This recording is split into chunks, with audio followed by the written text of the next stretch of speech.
चाहे कितने ही सगे हों। इन 3 लोगों पर कभी विश्वास नहीं करना चाहिए। एक समय की बात है, मध्य देश में एक बहुत ही सुंदर नगर था।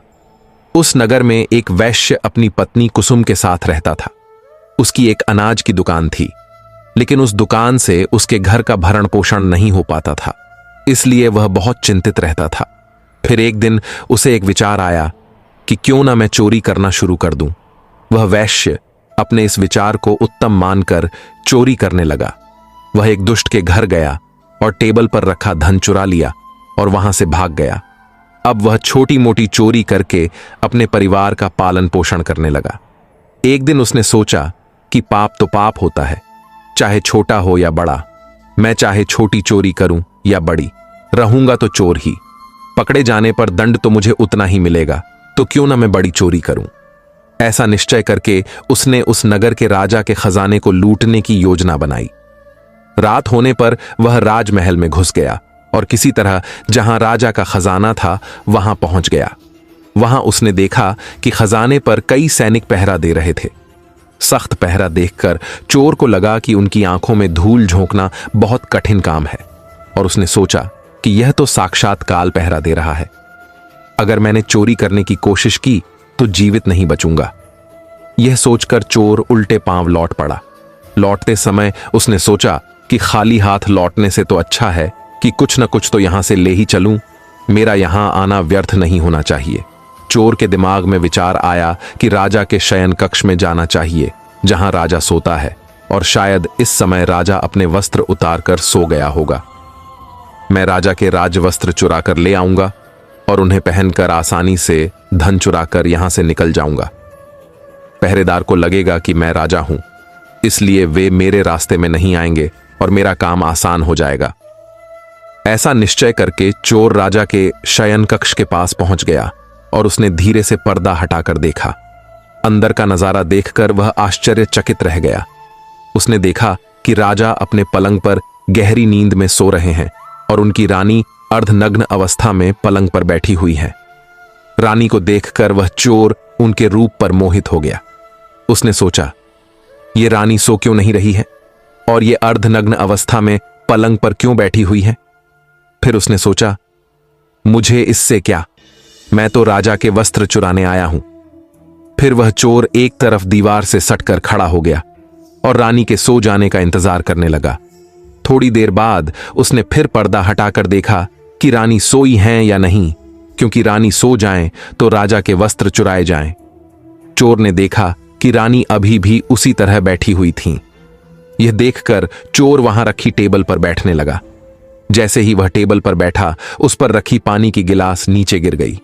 उस आवाज को सुनकर राजा की नींद तो नहीं खुली, परंतु रानी तलवार लेकर बाहर आ गई और तलवार चोर की गर्दन पर रख दी। रानी बोली, कौन है तू और यहाँ किस लिए आया है? सच सच बता, वरना तेरा सिर धड़ से अलग कर दूंगी। चोर डर के मारे पसीने से लथपथ हो गया और हाथ जोड़कर गिड़गिड़ाते हुए बोला, रानी साहिबा, मेरी जान बख्श दो। मैं एक गरीब चोर हूं और चोरी करने के उद्देश्य से ही यहां आया हूं। छोटी मोटी चोरी करके अपने परिवार का पालन पोषण करता हूं। आप मुझे मार दोगी तो मेरे बच्चे अनाथ हो जाएंगे। मैं वचन देता हूं कि इस बार मुझे छोड़ दो। मैं कभी दोबारा राजमहल की तरफ मुड़कर नहीं देखूंगा। मेरे छोटे छोटे बच्चों पर रहम करो। रानी को उस पर दया आई और उसने कहा, सुनो, मैं तुम्हें एक शर्त पर छोड़ सकती हूँ। मैं इस समय काम वासना से पीड़ित हूँ। यदि तुम मेरे साथ समागम करोगे तो मैं तुम्हें यहाँ से जाने दूंगी, वरना एक ही झटके में तुम्हारा सिर काट दूंगी। रानी की यह अनोखी शर्त सुनकर चोर बहुत ज्यादा प्रसन्न हो गया। फिर चोर ने उत्तर दिया, रानी, मैं आपके साथ संबंध बनाने के लिए तैयार हूं। फिर रानी उस चोर को एक कमरे में ले गई और उसके साथ संबंध बनाने लगी। रानी ने पूरी रात उस चोर के साथ संबंध बनाए। इसके बाद रानी कहने लगी, इतना आनंद तो मुझे महाराज भी नहीं दे सके जितना आनंद तुमने मुझे दिया है। मैं तो रोज उन्हें शिलाजीत भी देती थी, फिर भी वह 2 मिनट भी नहीं टिक पाते थे। इतना कहकर रानी ने चोर से कहा, और करो। चोर ने रात भर उसका साथ दिया। जब चोर सारा काम करके जाने लगा, तभी उसे एक सैनिक ने देख लिया। सैनिक ने उसे पकड़ लिया और उससे पूछताछ की। चोर ने डरते हुए सैनिक को सब कुछ सच सच बता दिया कि वह एक चोर है। और राजमहल में चोरी करने आया था, लेकिन रानी ने उसे पकड़ लिया और छोड़ने के बदले एक शर्त रखी थी। सैनिक ने कहा, देख भाई, मैं तुझे एक शर्त पर जाने दे सकता हूं, और शर्त यह है कि तुम्हें पुनः रानी के पास लौट कर जाना होगा और रानी से कहना होगा कि मैं तुम्हारे साथ प्रतिदिन समागम करने के लिए तैयार हूं, किंतु उससे पहले तुम्हें अपने हाथों से राजा को मारना होगा। सैनिक की यह शर्त और भी ज्यादा कठिन थी। चोर ने सोचा कि वैसे तो प्राण बच भी सकते थे, परंतु अब नहीं बचेंगे। अगर रानी से यह बात कही तो रानी मेरा सिर काट देगी। अब चोर को चारों तरफ मौत ही मौत दिखाई देने लगी। मजबूर होकर चोर वापस रानी के पास गया और बोला, रानी साहिबा, मैं आपके साथ प्रतिदिन संबंध तो बना लूंगा, लेकिन मुझे एक बात का डर है कि उस समय राजा साहब नींद से जागे तो ना आप बचेंगी और ना मैं। राजा साहब हम दोनों को मार डालेंगे, इसलिए आपको एक काम करना होगा। आप अपने हाथों से राजा का सिर काट दीजिए, फिर हम निडर हो जाएंगे। अगर आप इतना कर सकें तो मुझे आपकी शर्त मंजूर है, वरना मैं आपके हाथों मरना उचित समझेंगा। आप मुझे मार दीजिए। काम के वशीभूत रानी चोर से कहने लगी, ठहरो, ये कौन सी बड़ी बात है? मैं अभी राजा साहब को मौत के घाट उतार देती हूँ। इतना कहकर रानी ने दोनों हाथों से तलवार पकड़ी और सोए हुए अपने पति का सिर काट दिया। जब रानी ने राजा का सिर काट दिया तो सारा कमरा खून से लथपथ हो गया और राजा के खून से रानी भी भीग गई। वह भयानक दृश्य देखकर रानी बेहोश होकर गिर पड़ी और उसी समय चोर वहां से फरार हो गया। सुबह राजमहल में शोर मच गया कि कोई राजा साहब को मार गया, मगर राजा को मारने वाले का कोई पता नहीं चल पा रहा था। सब लोग बड़े आश्चर्य में थे कि राजा को सोते हुए किसी ने मार डाला। इधर रानी भी दहाड़ मार मार कर रो रही थी। इस रहस्य को पूरे राजमहल में केवल वही सैनिक जानता था कि रानी और उस चोर में से किसी एक ने ही राजा को मारा है, परंतु उसने इस बात की चर्चा किसी से नहीं की। राजा के अंतिम संस्कार की पूरी तैयारी हो चुकी थी। उधर रानी ने घोषणा की कि वह अपने राजा के साथ सती होना चाहती है। यह जानकर किसी ने रानी पर संदेह नहीं किया, क्योंकि अगर रानी ने राजा को मारा होता तो वह राजा के साथ सती क्यों होती। इधर रानी सारे श्रृंगार करके राजा के साथ चिता पर जाकर बैठ गई। राज्य के सभी लोग एक एक करके चिता पर लकड़ी रख रहे थे और उन्हें नमन करके पीछे लौट रहे थे। इस प्रकार सबसे अंत में वह सैनिक भी राजा की चिता पर लकड़ी रखने गया जो इस रहस्य को जानता था। उसने धीरे से रानी के कान में कहा, महारानी, आप तो सती हो जाएंगी, लेकिन मुझे इतना तो बता दीजिए कि राजा को आपने मारा था या उस चोर ने। यह सुनकर रानी चौंक पड़ी। वह समझ गई कि इसका मतलब इस भेद को यह सैनिक भी जानता है। रानी ने कहा, सुनो, राजा को न तो मैंने मारा है न उस चोर ने। अगर तुम्हें यह जानना है कि राजा को किसने मारा है तो तुम नगर से बाहर उत्तर दिशा में जो जंगल है उसमें चले जाओ। वहां एक कुटिया में एक बुढ़िया रहती है, वह तुम्हें इस रहस्य को जरूर बता देगी।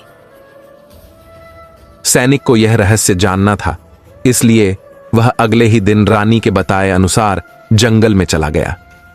जंगल में पहुंचने पर उसे वह कुटिया दिखाई दी जिसमें वह बुढ़िया रहती थी। सैनिक उस बुढ़िया के पैर पकड़कर बोला, मां जी, मैं एक रहस्य जानने के लिए आपके पास आया हूं। राजा साहब की हत्या किसने की, मुझे बताइए। तब बुढ़िया मां कहती है, बेटा, अगर तुझे यह रहस्य जानना है तो तुझे एक काम करना होगा। मेरी कुटिया के बाहर एक बकरा बंधा हुआ है। तू अपनी तलवार से उसका सिर काट दे और सिर कटते ही बकरे की दाढ़ वहीं गिर जाएगी और उसका सिर हवा में उड़ने लगेगा। तब तुम उस बकरे के सिर के कान पकड़कर लटक जाना। वह बकरे का सिर तुझे जिस जगह पर ले जाएगा वहां पहुंचकर तुझे तेरे सवाल का जवाब मिल जाएगा कि राजा को किसने मारा है। अब सैनिक ने वैसा ही किया। कुटिया के बाहर जो बकरा बंधा हुआ था, सैनिक ने उस बकरे का सिर काट दिया। सिर कटते ही वह हवा में उड़ने लगा। उसने झपटकर बकरे के दोनों कान पकड़ ली। वह सिर उड़ता हुआ उसे उस भयंकर वन के बीचों बीच ले गया। उस जगह पर एक गुफा बनी हुई थी। गुफा के द्वार पर जाकर वह सिर नीचे उतर गया। सैनिक सोचने लगा कि इस जंगल में न तो कोई मनुष्य दिखाई दे रहा है, यहां भला कौन मुझे राजा की मौत का रहस्य बताएगा। वह गुफा के द्वार पर खड़ा यही सोच रहा था। वह गुफा एक राक्षस की थी जिसमें वह राक्षस और उसकी एक बेटी रहते थे। अब शाम हो गई थी और वह राक्षस अपने भोजन के लिए बाहर गया हुआ था। गुफा के अंदर उसकी बेटी मौजूद थी। इधर जब राक्षस कन्या को किसी मनुष्य की गंध मालूम पड़ी तो वह द्वार पर निकल कर आई। उसने देखा कि एक हटा-कटा नौजवान गुफा के द्वार पर खड़ा है। राक्षस कन्या ने सोचा, अगर मैंने इसे खा लिया तो मेरे एक समय की भूख मिट जाएगी। और उसने सोचा, अगर मैंने इसे जिंदा रखा तो यह नौजवान मेरे बहुत काम आएगा। राक्षस कन्या ने तुरंत एक सुंदर लड़की का रूप धारण किया और उसके सम्मुख पहुंच गई। इतनी सुंदर स्त्री उसने आज तक पहले कभी नहीं देखी थी। सैनिक उसे देखते ही उस पर मोहित हो गया। लड़की भी उसे अपनाने के लिए आई थी, इसलिए वह उसे अपनी गुफा में बुलाकर ले गई और उसके साथ खूब मस्ती की। जब राक्षस के आने का समय हुआ तो लड़की ने उसे मक्खी बनाकर दीवार पर चिपका दिया। राक्षस आया और उसने लड़की से पूछा, बेटी, मुझे किसी मनुष्य की गंध मालूम पड़ रही है। मुझे लगता है कि कोई आदमी हमारी गुफा में घुस आया है। तब बेटी बहाना बनाती हुई बोली, पिताजी, कैसी बात कर रहे हैं? हमारे होते हुए कौन मनुष्य यहाँ आने की हिम्मत करेगा? मैं तो उसे कच्चा चबा जाऊंगी। इस तरह उसने राक्षस को गुमराह कर दिया। अब वह राक्षस कन्या रोज उसे रात होने पर पुरुष बना देती थी और दिन में उसे मक्खी बनाकर दीवार पर चिपका देती थी। इस प्रकार सैनिक को राक्षस की गुफा में रहते रहते काफी दिन बीत चुके थे। अब उसे अपनी पत्नी और बच्चों की याद आने लगी, परंतु वह राक्षस कन्या के चंगुल से नहीं निकल पा रहा था। एक दिन उसे मौका मिल गया और वह किसी तरह रात में वहां से भाग निकला। भागते भागते कई दिनों के बाद वह अपने नगर पहुंच गया। अपने घर पहुंचकर उसे बहुत खुशी हुई। अपने बच्चों से मिलकर वह बहुत प्रसन्न हुआ। वह सोचने लगा, अच्छा हुआ जो मैं वहां से चला आया। न जाने कब तक वह मुझे मक्खी बनाकर वहां रखती। इस तरह उस सैनिक के अपने घर पर रहते हुए काफी दिन बीत गए। एक दिन उसे फिर उस लड़की की याद आई। अब तो दिन रात वह उसके ख्यालों में खोया रहता। उसकी सुंदरता को याद कर उससे मिलने की इच्छा करता। उसके बिना न खाना अच्छा लगता न पीना। हर समय यही सोचता था कि उससे किस तरह मिलन होगा। सैनिक उस राक्षस कन्या से मिलने के लिए तड़पने लगा और उसने फिर से उसके पास जाने का निश्चय किया। उसने सोचा, पिछली बार तो मुझे उस बुढ़िया ने पहुंचा दिया था, लेकिन अब मैं वहां से भाग कर आया हूं, इसलिए मुझे रास्ते का भी ज्ञान नहीं है। क्यों ना मैं एक बार फिर उस बुढ़िया की सहायता ले लूं। ऐसा सोचकर वह उस बुढ़िया की कुटिया पर पहुंच गया और हाथ जोड़कर बोला, हे माता, एक बार मुझे फिर से उसी स्थान पर भेज दो जहां पर मुझे पहले भेजा था। अब वह सैनिक राजा की हत्या का रहस्य भूल चुका था। वह राक्षस कन्या से मिलने की बेचैनी उसके अंदर बढ़ती जा रही थी। वह बुढ़िया समझ गई कि यह काम के वशीभूत है। उस बुढ़िया ने कहा, बेटा, पहले तो मेरे पास एक बकरा था जिसके कान पकड़कर तुम वहां चले जाते थे, पर अब तो वह भी नहीं है।